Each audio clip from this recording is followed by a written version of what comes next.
Self-realization. What is self-realization? Every spiritual seeker wants to bring this into their experience.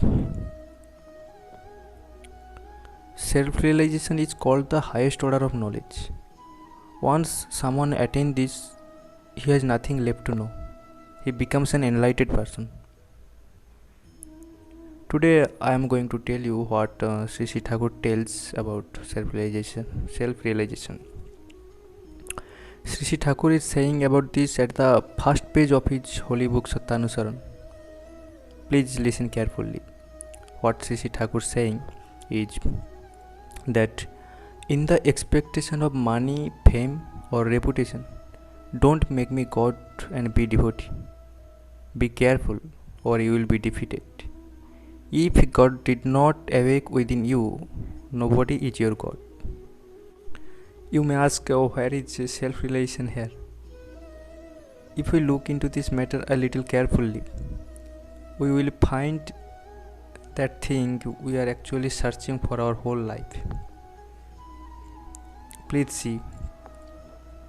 Thakur is saying here, if God did not awake within you, nobody is your God. In these lines, Thakur is actually saying about self-realization. Here, God awakening means not that you will become a God.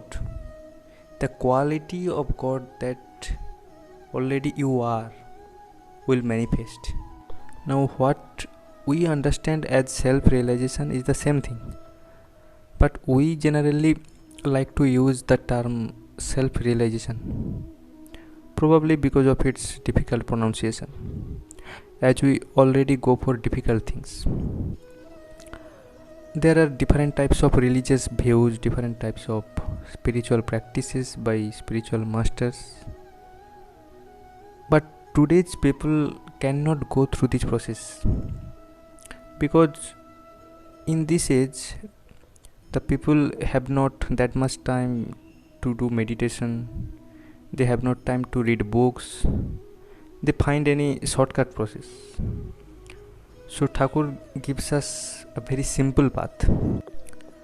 Thakur said to love him from our heart and adopt his qualities, because there is no difference between the qualities of our Sadguru and the qualities of God. He is already a self-realized person. He has that much qualities. So we have to adopt this. And our ultimate sadhana will be to trying to love him. And this will be the easiest way to achieve this stage.